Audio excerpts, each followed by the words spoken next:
Students, आज हम halogen derivative के नॉमेनक्लेचर के बारे में पढ़ेंगे। ठीक है, नॉमेनक्लेचर। अब स्टूडेंट्स, हमें पता है कि ऑर्गेनिक केमिस्ट्री में ऐसे नंबर ऑफ कंपाउंड्स हैं जिनके हमें नाम याद रखने के लिए कठिनाई होती है। इसलिए हम क्या करते हैं, उसके लिए नॉमेनक्लेचर की जो सिस्टम है उसके रूल्स के हिसाब से हम उसके नेमिंग करते हैं। तो यहाँ पे देखिए, नॉमेनक्लेचर हमें करना है हैलोजन डेरिवेटिव का। इसके भी बहुत सारे कंपाउंड्स हैं। तो नॉमेनक्लेचर आप फिर से 11 में पढ़ चुके हैं। इसके दो सिस्टम्स है, एक तो कॉमन नेम है और दूसरा IUPAC। कॉमन नेम और दूसरा टाइप है इसका IUPAC। वैसे तो हमारे लिए इम्पोर्टेंट IUPAC नेम होता है, पर कॉमन नेम भी हमें बताते आना चाहिए। ठीक है, तो हैलोजन डेरिवेटिव के जो भी कंपाउंड्स है उनका नॉमेनक्लेचर करते वक्त अभी तक हमने देखा कल तक कि जी किस तरह से हमने उसका क्लासिफिकेशन किया, उसके डेरिवेटिव कैसे होते हैं। अब देखिए, RX मतलब ये हो जाएगा हैलोजन का डेरिवेटिव। यहाँ पे R फॉर अल्किल ग्रुप और X फॉर एनी हैलोजन।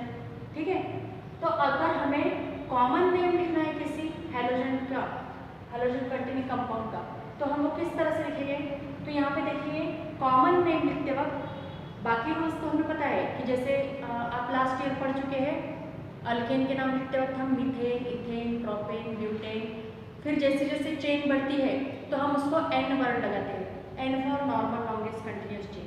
ठीक है, अगर ब्रांच लेती है तो वहाँ पे हम कौन सा वर्ड लगाते हैं, आइसो। तो इसी तरह से हमें कॉमन नेम में वहाँ पे नेमिंग करनी है। तो यहाँ पे देखिए, ये RX, आप R की जगह कोई भी अल्किल ग्रुप ले सकते हो। फॉर एग्जांपल मैं भी लेती हूँ CH3 और X के लिए कोई भी हमारे Br भी ले सकते हो।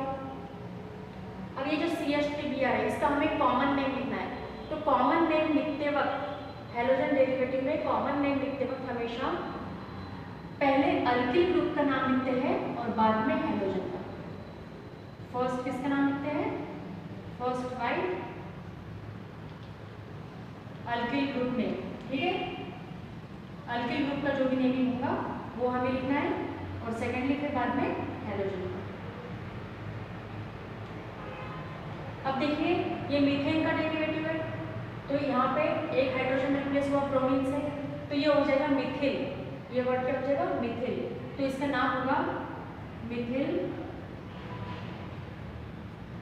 और ये ब्रोमीन का ब्रोमाइड, मिथिल ब्रोमाइड। ये हुआ इसका कॉमन नेम। कॉमन नेम लिखते वक्त हम क्या लिखते हैं, पहले अल्किल ग्रुप का नाम लिखते हैं, उसके बाद में क्या लिखते हैं, हैलोजन का नाम। ठीक है, एक और एग्जांपल लिखते हैं, CH3 CH2 Cl, इसका नाम हो जाएगा इथिल।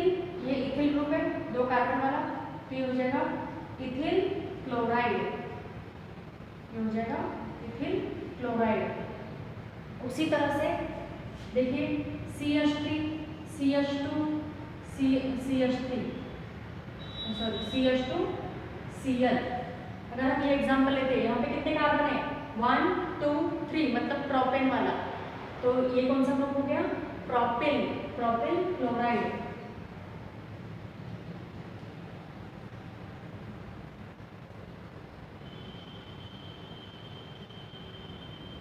अब इसके आगे की जो भी है कंटिन्यूअस लॉन्गेस्ट चेन अगर हम बढ़ाते रहे, उसके आगे से हमें N वर्ड लगाना है, N फॉर नॉर्मल चेन। ठीक है, तो N butyl chloride, N pentyl chloride, इस तरह से, मतलब जो भी हैलोजन ग्रुप होगा उस तरह से उसका नेमिंग आपको करना है। ठीक है, अगर हम थोड़ा सा चेंज लिखते हैं इसमें, अगर सपोज इसी को, ये जो हमने प्रोपिल क्लोराइड लिखा है, इसको हम इस तरह से लिखते हैं, CH3 CH CH3 Cl। देखिए, है तो पूरा वही, सिर्फ हमने थोड़े से उसकी पोजीशन चेंज की है। तो अब इसका नाम लिखते वक्त यहाँ पे अगर आप देखेंगे तो यहाँ पे हमें ब्रांच दिखाई दे रही है। ब्रांच वाला जो रहता है वहाँ पे हम आइसो वर्ड लगाते हैं। ठीक है, और वैसे भी आइसो का मतलब सेम होता है ना, तो ये दोनों ग्रुप कैसे होने चाहिए, सेम होनी चाहिए। ये दोनों ब्रांच वाले ग्रुप सेम होने की वजह से यहाँ पे हम आइसो वर्ड लगाएंगे। तो ये इसका नाम हम लिखते वक्त 3 कार्बन वाला है, रहेगा तो प्रोपिल ही, सिर्फ हम यहाँ पे वर्ड लगाएंगे आइसो, क्योंकि यहाँ पे क्या आ गई है, ब्रांच आ गई, तो इसका नाम होगा आइसोप्रोपाइल क्लोराइड।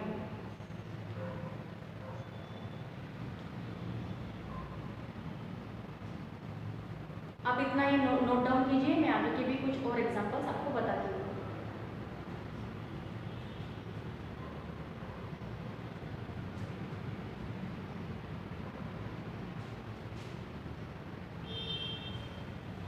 अभी देखिए आगे के देखते हैं जो नॉमेनक्लेचर के एग्जांपल हो। कॉमन नेम में शुरू है हमारा CH3 C CH3 CH3 Br। अब देखिए यहाँ पे क्या हुआ है, ये जो कार्बन है इसको 3 अदर कार्बन अटैच है, तो ये हो जाएगा टर्शरी, इसे हम कहेंगे टर्शरी कार्बन, ठीक है। और टोटल कार्बन कितने इसमें 1 2 3 एंड 4, मतलब ब्यूटिल, तो इसका नाम हो जाएगा tertiary butyl chloride, sorry bromide, bromine ना, तो ब्रोमाइड। अगर सपोज ये कार्बन को 4 के 4 ये कार्बन ग्रुप अटैच है, तो उसके लिए हम वर्ड यूज करते हैं नियो। देखिए हम एग्जांपल भी लेंगे उसका। ये कार्बन है, यहाँ पे CH3 CH3 CH3 और यहाँ पे भी CH3, पर उसका एक हाइड्रोजन रिप्लेस हो जाएगा, तो ये हो जाएगा CH2Cl।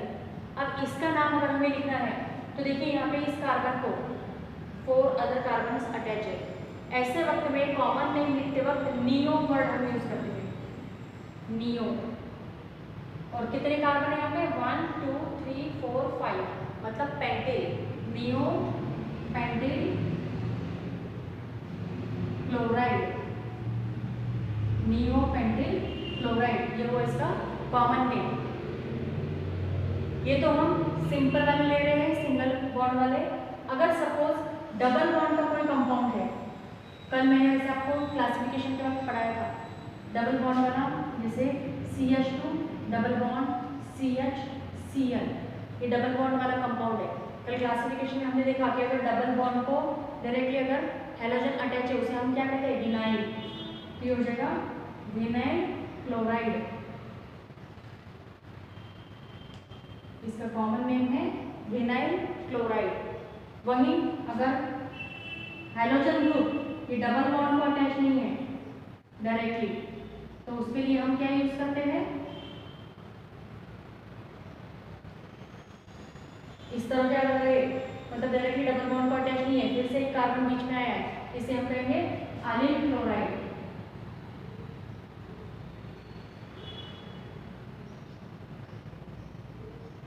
ठीक है, तो ये कॉमन नेम सिस्टम हुआ। कॉमन नेम में अगर सिंगल बॉन्ड वाले कंपाउंड है तो वहां पे हम क्या करते हैं, पहले अल्किल ग्रुप का नाम लिखते हैं और उसके बाद में फिर हेलोजन का, ठीक है। और अगर वहाँ पे लॉन्गेस्ट कंटिन्यूस चेन रहती है बहुत ज़्यादा कार्बन की, तो एन वर्ड वहाँ पे यूज करना है, जैसे N butyl chloride, N pentyl chloride. वहीं अगर वहाँ पे ब्रांच आती है तो ब्रांच के लिए आइसो वर्ड। अगर एक कार्बन को 3 कार्बन अटैच है तो tertiary, all the 4 carbon attach, then neo. Double bond वाले अगर कंपाउंड है तो वो डिपेंड करेगा कि डबल बॉन्ड को हाइड्रोजन ग्रुप की पोजीशन कहाँ है, उस हिसाब से हम उसका नाम लिखेंगे, ठीक है। तो ये कॉमन नेम सिस्टम था।